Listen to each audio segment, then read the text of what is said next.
Bonjour, chers choisis de Jésus. Aujourd'hui, je suis encore heureux de partager avec vous sur la parole de Dieu, sur la prière, voir ce que produit en fait le temps que nous passons en prière et en méditation. C'est-à-dire ce que produit la foi en nous. Et ce matin, comme à l'accoutumée, lorsque je me suis levé, j'ai écouté la pensée de ce jour. Alors, j'aimerais d'abord commencer par écouter cette pensée-là ou la partager avec vous, là. Cette pensée du jour qui dit, bon, mon tout petit, ma toute petite, si tu savais ce qui se passe en toi lorsque tu te places en ma présence, en descendant dans les profondeurs de ton être, si tu savais ce que j'accomplis en toi et la façon dont je t'utilise pour rejoindre les cœurs dans l'invisible, tu découvrirais que ces moments privilégiés sont d'une richesse inestimable. Et là, ça m'a permis de faire, à partir de ça, de faire la réflexion à partir de ce qu'on retrouve dans la parole de Dieu. Parce que tous ces gens-là qui ont marqué notre histoire, notre foi, qui sont les pères de notre foi, je pense qu'aucun d'eux a pensé qu'en donnant leur oui au Seigneur, en accueillant l'amour de Dieu, que le Seigneur ferait de si grandes choses, qu'à partir d'Abraham, d'Isaac, de Jacob, et puis des prophètes. J'étais heureux d'ailleurs des enseignements que nous a donné l'abbé Guy Giroux sur les prophètes, qui nous permettent de découvrir ensemble de quelle façon Dieu agit à travers nous. Et je pense, si c'est plus près de nous, si on pense à la Vierge Marie, qui a, lorsque cette jeune fille qui accepte de dire oui à l'appel du Seigneur, elle est, à ce moment-là, pour moi, elle ne pouvait pas prévoir tout ce que le Seigneur allait faire et ce monde nouveau que Dieu allait construire à partir de son oui, qu'il nous donnait un sauveur. Donc, il y a là quelque chose d'extraordinaire dans notre foi lorsqu'on permet à Dieu d'agir en nous, puis après ça, on le voit agir autour de nous, puis on le voit agir aussi à travers nous. Et en méditant sur ces choses-là, ça m'a rappelé de quelle façon, qu'est-ce que j'avais vécu la première fois que j'ai ouvert la Bible. Parce que j'ai toujours été, remarquez bien que j'ai toujours été croyant, là. J'ai toujours été une foi qui m'avait été donnée, m'avait été transmise par mes parents, à l'école, on avait appris le petit catéchisme par cœur, et je continuais à la nourrir par les enseignements du prêtre le dimanche à la messe avec la parole de Dieu. J'avais lu aussi beaucoup d'autres beaux livres. Mais je n'avais jamais ouvert la parole de Dieu comme tel, l'évangile, parce que ça m'apparaissait un peu compliqué. Quelqu'un m'avait dit, ben, si t'as pas personne pour l'expliquer, peut-être que tu ne la comprendras pas. Puis comme je suis un autodidacte, je me sentais pas bien capable d'entrer dans la parole de Dieu. Et pour moi, c'est un peu trop élevé pour moi. Et un jour, il faut que je vous raconte de quelle façon que ça s'est passé. J'étais au début de la quarantaine. Et en plus d'avoir à diriger mon bureau d'assurance que j'avais, je faisais partie d'une profession de courtier d'assurance au Québec. Il y a 4000, quand il y avait environ, à l'époque, en tout cas, il y avait 4000 courtiers. Et on m'a élu pour être président de la Fédération des courtiers d'assurance du Québec, où nous vivions une période difficile. Nous sentions notre profession menacée par des menaces d'étatisation, par les assureurs, les compagnies d'assurance qui voulaient réduire leurs frais, etc. Alors donc, comme président dans cette fonction-là, je devais parcourir un peu le Québec, aller dans différentes régions pour tenir des rencontres avec les courtiers, pour les informer, puis avoir leurs suggestions, etc. Alors un soir, je me retrouve à Alma, au lac Saint-Jean, où c'est 5 heures de route de chez moi, pour une rencontre qu'on va avoir le lendemain. Alors, comme je suis à 5 heures de route, j'ai dû descendre la veille. Et le soir, avant de m'endormir, je constate que j'ai pas apporté de livre, parce que j'avais toujours eu l'habitude de lire quelque chose de bon avant de m'endormir. Mais là, j'en ai pas. Mais je regarde dans la chambre et il y a la Bible de Gédéon. Alors là, je me permets d'ouvrir la Bible et j'ouvre la Bible et là, je tombe sur Salomon. Alors, et je suis complètement renversé. J'ai l'impression de découvrir, en lisant ça, j'ai l'impression de découvrir un trésor extraordinaire ou une perle très précieuse qui répondait à ce que je cherchais depuis nombre d'années. Parce que mes lectures consistaient principalement à chercher à percer le mystère du succès. Pourquoi qu'il y a des gens qui réussissent? Pourquoi qu'il y en a d'autres qui réussissent pas? Parce que j'avais embauché des vendeurs qui m'apparaissaient avoir tout ce qu'il fallait pour réussir, puis ça réussissait pas. Par contre, j'en avais embauché d'autres qui me paraissaient moins bons, puis ça réussissait. Puis je cherchais le mystère. Et là, en ouvrant la Bible de Jérusalem, voici ce que je découvre. Je découvre que, je peux vous la donner verbalement, là, peut-être qu'on va revenir sur le texte. Alors, je découvre que Salomon, qui vient d'être nommé roi, fait la prière suivante. Donne à ton serviteur un cœur plein de jugement pour gouverner ton peuple, pour discerner entre le bien et le mal, car qui pourrait gouverner ton peuple qui est si grand? Puis là, la réponse. Il plut au regard du Seigneur que Salomon ait fait cette demande. Et Dieu lui dit, parce que tu as demandé cela, que tu n'as pas demandé pour toi des longs jours, la richesse, ni la vie de tes ennemis, mais que tu as demandé pour toi le discernement et le jugement. Voici ce que je fais, ce que tu as dit. Je te donne un cœur sage, intelligent, comme personne ne l'a eu avant toi, et comme personne ne l'aura après toi. Et même, ce que tu n'as pas demandé, je te le donne ainsi, une richesse, d'une loi comme personne parmi les rois. Oh, puis après ça, si tu suis, gardant mes lois et mes commandements comme le fait ton père David, je t'accorderai une longue vie. Alors là, j'ai fermé ça, puis j'ai dit, mais voilà là une richesse extraordinaire.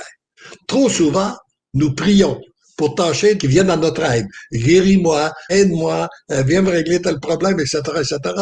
Mais là, dans la prière de Salomon, il ne demande rien pour lui, sauf la sagesse, l'intelligence pour bien gouverner son peuple. Et Dieu dit, parce que tu me demandes rien pour toi, que tu veux juste quelque chose pour mon peuple, eh bien, voici ce que je te donne. Je te donne ce que tu demandes, puis en plus de ça, je te donne la richesse, la gloire, puis tout ce que tu voudras. Alors, j'ai trouvé ça tellement beau, mais j'ai dit, c'est la clé du succès, ça. C'est extraordinaire de découvrir ça dans la parole de Dieu. Alors, j'ai gardé le livre, je me suis endormi en méditant, et puis en gardant la page ouverte de la Bible, de cette Bible-là, et le lendemain, ne connaissant si peu la Bible que je savais pas où le retrouver, pour être sûr de ne pas perdre ce texte-là qui m'apparaissait être un trésor extraordinaire, je l'ai copié pour l'apprendre par cœur. Après ça, je l'ai copié pour le garder, parce que j'ai dit, il y a là une richesse extraordinaire. Alors, et ça, jusqu'à un certain point, c'est la richesse de notre foi. Qu'est-ce que produit la foi? Comme on voit, comme on l'a vu dans l'Ancien Testament, que la foi a marqué les gens qui ont vécu, qui ont prié, eh bien, ça a une influence d'une grandeur inimaginable. Moi, je n'ai jamais pensé, quand j'ai donné mes oui au Seigneur, que je lui ai dit, j'ai jamais pensé qu'il ferait ce que je suis témoin aujourd'hui. Avec 2 600 000 personnes qui ont répondu j'aime sur Facebook, rendu autour de 125 000 personnes qui reçoivent la pensée du jour, etc., etc. J'ai jamais pensé ça. Ça dépasse tout ce que j'avais pu imaginer. Et ça vient nous confirmer l'importance de la prière. Il y a réellement un monde invisible on est témoin du monde invisible, puisque produit aussi l'action du malin quand on s'éloigne de Dieu. Et par contre, on est aussi témoin de ce que produit Dieu lorsqu'on s'approche de lui. Alors, si on veut avoir des bonnes choses, approchons-nous du Seigneur. Si on veut des mauvaises choses, écoutons le malin. Dieu respecte toujours notre libre arbitre afin qu'on puisse décider nous-mêmes. Mais chose sûre, c'est qu'il y a une puissance extraordinaire dans la foi et la prière, comme on le voit dans le passé de ce jour. Et là, on va reprendre ensemble le texte, le message 21 du deuxième volume, qui contient la pensée de ce jour pour approfondir davantage, pour aller un peu plus en profondeur. Mon tout petit, si tu savais ce qui se passe en toi lorsque tu te places en ma présence. Voyez-vous, la première chose qui se passe là, c'est en nous. C'est là où se fait le grand changement. Nous, avec lui, il fait de nous des êtres d'amour. Après, en descendant dans les profondeurs de ton être, parce qu'on a tendance à le chercher ailleurs, mais là, il dit non, non, si je ne cherche-le pas ailleurs, là, je suis là, à l'intérieur de toi. Là. Si tu savais ce que j'accomplis en toi et la façon dont je t'utilise pour rejoindre des cœurs dans l'invisible. Ou non seulement il nous utilise, et non seulement il nous change, mais il nous utilise pour rejoindre d'autres personnes. Tu découvrirais que ces moments privilégiés sont d'une richesse inestimable. Si tu savais ce que j'accomplis dans les cœurs lorsque tu écris et relis en me priant pour l'univers, à chaque fois, ce sont une pluie de grâce qui tombe dans une multitude de cœurs. Voyez-vous l'importance de donner à notre prière une dimension universelle. Comme je l'ai souvent dit, si on veut prier pour un jeune qui a un problème de drogue, prions pour tous les jeunes à travers le monde, tous les gens à travers le monde. Il n'y a pas juste des jeunes, il y en a de tous les âges là, qui ont des problèmes de drogue. Et prions, si nous voulons prier pour quelqu'un qui a un cancer, bien prions pour tous les gens qui souffrent du cancer dans le monde. Puis là, le Seigneur se sert de ça, ces prières-là, pour rejoindre une multitude de personnes. Et voici ce que nous dit le texte après ça, lorsqu'on continue. Voici ce qui se passe. Puis, il nous donne un petit aperçu de ce qui peut se passer dans nos prières. Alors, ce sont des cœurs qui étaient fermés et qui s'ouvrent pour accueillir la grâce. Vous ne trouvez pas que c'est important, que c'est beau, là? Hey, nous autres, on voudrait chercher par nos propres moyens. C'est fois, on dit des paroles, puis on voudrait essayer de convertir, principalement quand c'est des gens proches de nous, nos enfants ou n'importe. On voudrait les convertir, puis on a l'impression que ça ne donne rien. Là, il dit, tu pries, tu adores, tu mets ta confiance en Dieu, puis ça, à travers le monde, ce sont des cœurs qui étaient fermés, qui s'ouvrent pour accueillir la grâce. Voyez-vous l'importance qu'a notre prière et notre foi? Et on continue avec un autre. Ce sont des gens qui étaient plongés dans le grand désespoir et qui découvrent une nouvelle espérance. Vous voyez ce que le Seigneur fait? Alors qu'on a des gens, on en a de plus en plus là, actuellement, là. Des gens qui sont plongés dans le désespoir avec qu'est-ce qui se passe au niveau de la pandémie. Et puis, ils ont peur de qu'est-ce qui s'en vient, etc., etc. Eh bien là, ces gens, lorsqu'on prie, le Seigneur, dans l'invisible, va rejoindre ces personnes-là, là où ils sont, à l'instant que lui choisit pour eux, et ce sont des gens qui viennent de découvrir une nouvelle joie, une nouvelle espérance, dans laquelle le Seigneur permet de leur enlever cet esprit de désespoir ou de désespérance qui sont en eux, qui est en eux. Alors, ce sont des gens qui vivaient de véritables angoisses et qui découvrent une nouvelle sérénité. Imaginez toutes les angoisses que se vit dans le monde. Et ça me permet de me rappeler une petite anecdote que j'avais trouvée très amusante. Un jour, j'arrive en France et il y a une dame qui vient me dire, ça fait 2 ans et demi que je vous connais. Ça fait 2 ans et demi que je médite et que je prie avec les livres pour le bonheur des biens, mais choisi Jésus. Et moi, je dois vous dire que j'étais une personne totalement angoissée. Et là, j'ai fait tout ce qui est recommandé dans ces livres-là. J'ai donné au Seigneur tous mes angoisses. Il les a tellement pris qu'aujourd'hui, je me retrouve avec une nouvelle angoisse que je ne sais pas quoi faire. Ah oui? J'ai dit, c'est quoi votre nouvelle angoisse, madame? Ben, tu sais, de ne plus avoir d'angoisse. Elle était tellement habituée de s'angoisser pour une multitude de choses que là, tout à coup, les événements arrivaient, puis elle n'avait plus cette angoisse-là. Et ça lui créait une nouvelle angoisse. Elle dit, qu'est-ce que je fais avec ça? Ben, j'ai dit, faites la même chose que vous avez fait avec les autres, donnez-la au Seigneur, puis il va sûrement l'apprendre. Alors là, voyez-vous, mais là, on voit là, que par nos prières, il rejoint des gens un peu partout à travers le monde qui viennent les libérer de leur angoisse. On continue. Ce sont des gens qui étaient habités par la haine, la violence, et qui découvrent qu'en eux, il y a de l'amour et de la douceur. Voyez-vous, il y a toujours les deux entre nous, hein? Il y a toujours le bon puis le mauvais, là. Hein?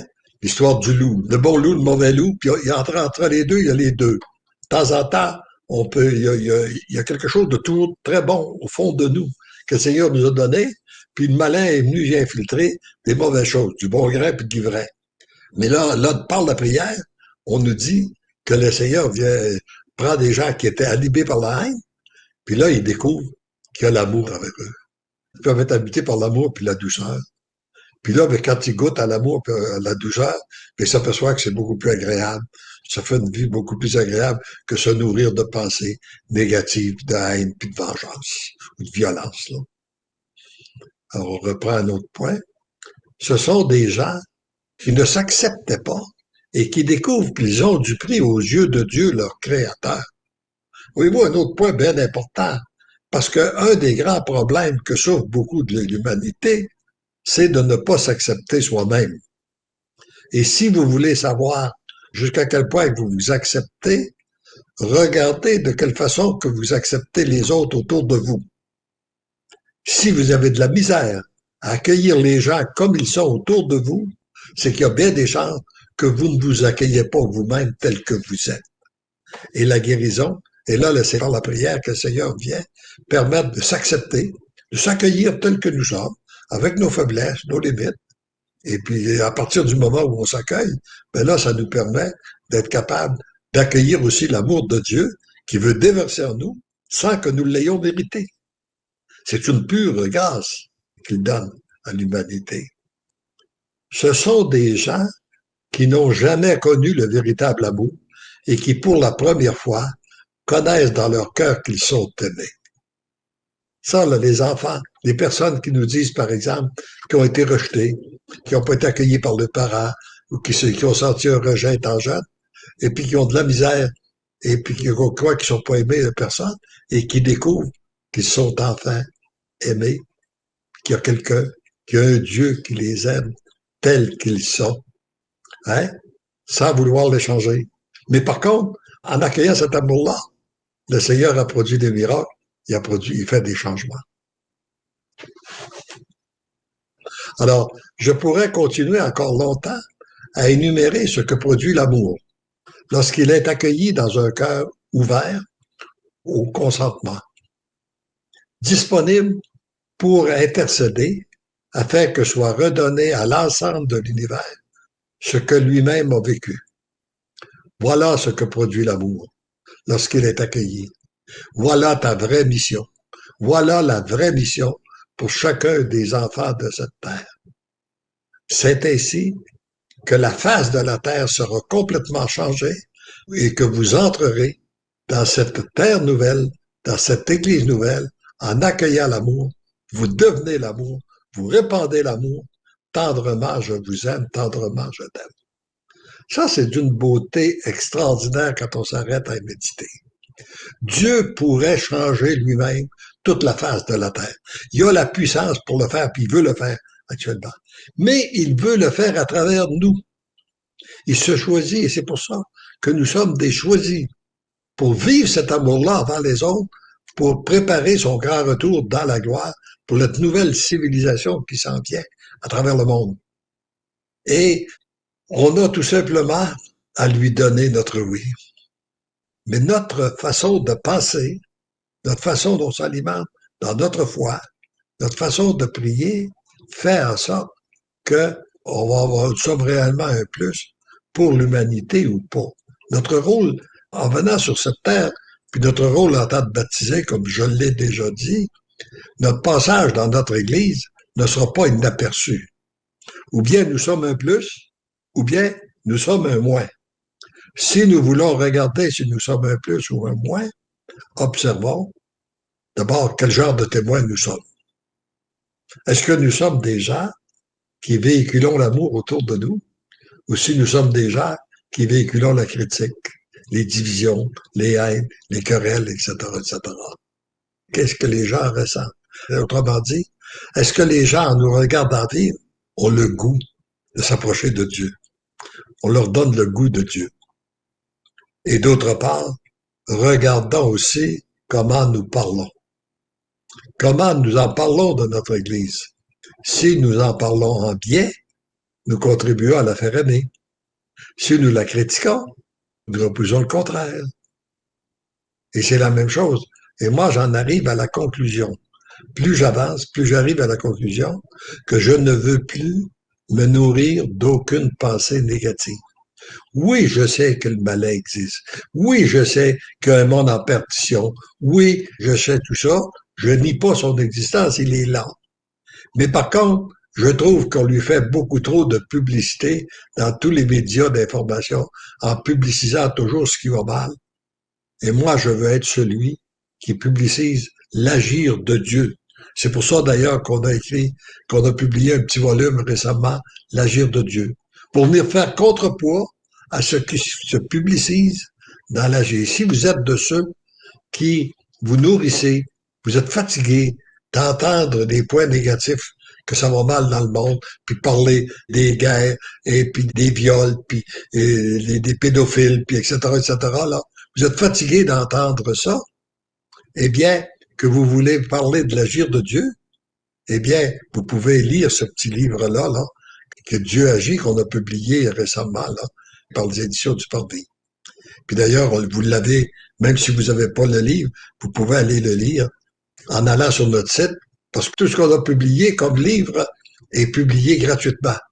Alors, vous pouvez y avoir accès gratuitement. Puis si vous aimez avoir le livre, ben ça, vous pouvez vous le procurer. Et dans ce livre-là aussi, la particularité qu'il a, là, je vous le répète, si vous vivez, par exemple, de l'angoisse, si vous vivez une dépression, allez à la fin, puis vous allez voir dépression. Vous allez lire le mot dépression, ça va vous référer à des textes des gens qui ont vécu une dépression. Vous vivez un problème de divorce, allez lire, vous avez des témoignages des gens, de quelle façon ils ont passé à travers leur divorce, de quelle façon Dieu les a aidés, ou un deuil, ou n'importe.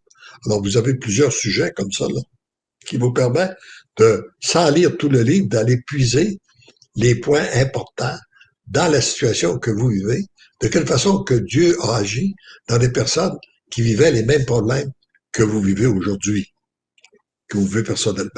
Bon. Alors, on pourrait peut-être arrêter là pour prendre quelques témoignages ou quelques questions. Nancy? Oui, effectivement. Désolée, parce que quand on télécharge une vidéo, elle se met tout de suite à l'écran. Ah, Désolée. c'est On pas a des grave. demandes de prière aujourd'hui, Léandre. Il y a Sylvain Blais qui demande de prier pour sa sœur Louise et pour tous les gens aux prises avec le cancer. Il dit qu'elle est aux prises avec un cancer de stade 4, mais en même temps, elle vit des moments extraordinaires. Oui. Merci, Sylvain. Il y a toujours des moments extraordinaires pour une personne qui vit dans ces périodes difficiles-là. Et pour moi, lorsque je vis un problème de santé, et la grâce qu'on peut lui demander, demander au Seigneur, que le Seigneur touche le cœur de cette personne-là pour que ce soit une occasion pour elle de s'approcher davantage de Dieu. Et pour moi, une bonne façon, c'est de donner 3 oui au Seigneur. Oui, Seigneur, si tu veux me guérir. On va le dire pour elle. Oui, Seigneur, si tu veux me guérir. Oui, Seigneur, si tu veux que je sois longtemps malade à travers ce cancer-là. Et oui, Seigneur, si ce cancer-là est la fin de ma vie. Puis après, alors qu'on lui a dit donner notre oui sincère, on peut lui dire notre préférence. Oui, Seigneur, j'aimerais bien que tu me guérisses. Comme je vois bien que dans la demande de Sylvain, là, c'est que oui, on voudrait bien que le Seigneur la guérisse. Mais d'abord, comme Jésus a dit, à l'agonie, si possible, que ce calice passe loin de moi, mais que ta volonté soit faite et non la mienne. Alors qu'on puisse vivre ça dans l'abandon.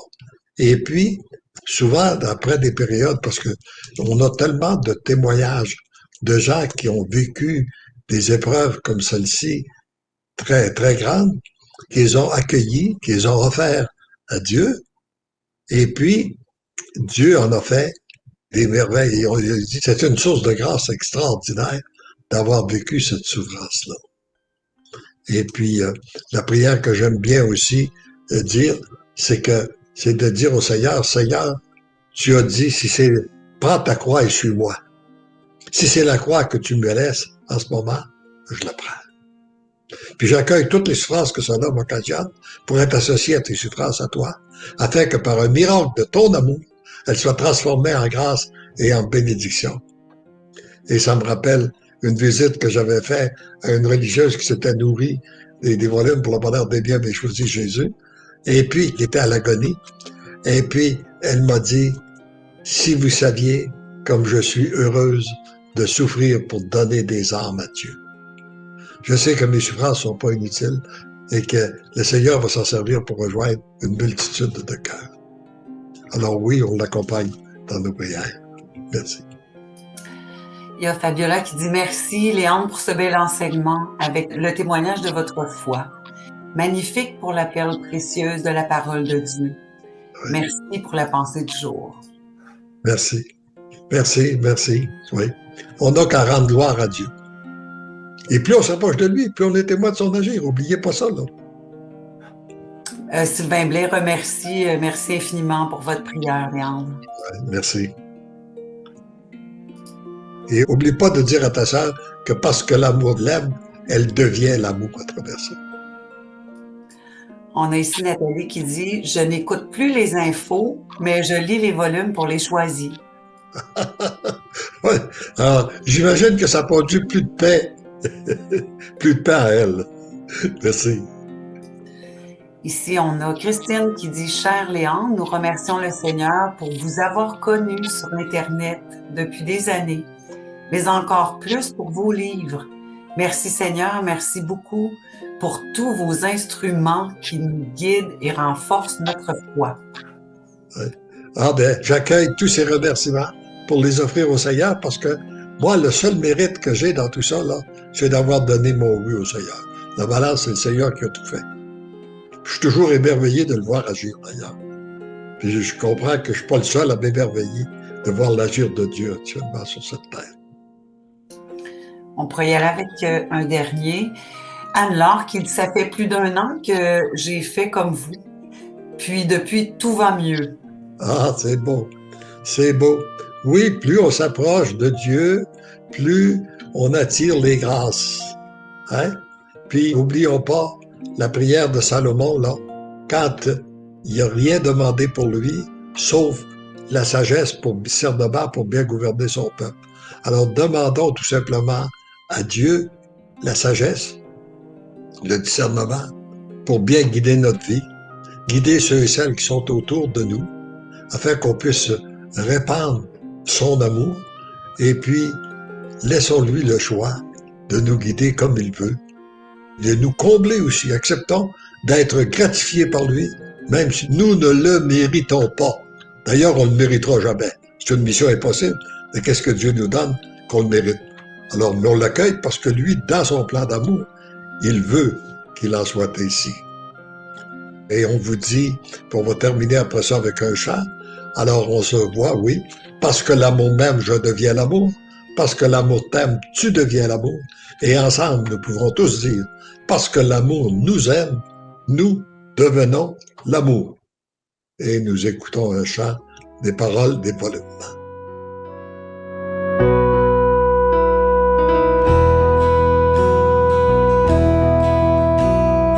Ouvre ton cœur à l'amour, ouvre ton cœur au soleil, comme une rose assoiffée d'eau, de chaleur, de soleil. Quand tu seras tout petit, tu verras dans la lumière, tu sauras que tu n'es rien, que sans moi tu ne peux rien. Ouvre ton cœur à l'amour, Ouvre ton cœur au soleil, comme une rose assoiffée d'eau, de chaleur, de soleil. Ainsi tu découvriras mon amour et ma présence, mes grâces coulant sur toi, comme l'ondée sur la fleur.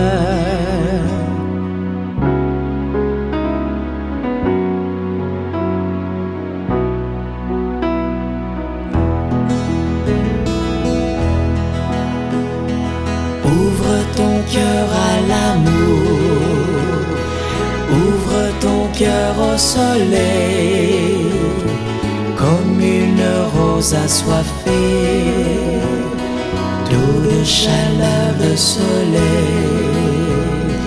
Moi je suis le jardinier, éperdu de chaque rose. Ton cœur est fragile fleur, s'ouvrant sans force ni heure. Ouvre ton cœur à l'amour, ouvre ton cœur au soleil, comme une rose assoiffée d'eau, de chaleur, de soleil. La terre où je t'ai posé est pour toi la plus féconde. En disant oui à ta vie, ton cœur en moi s'ouvrira.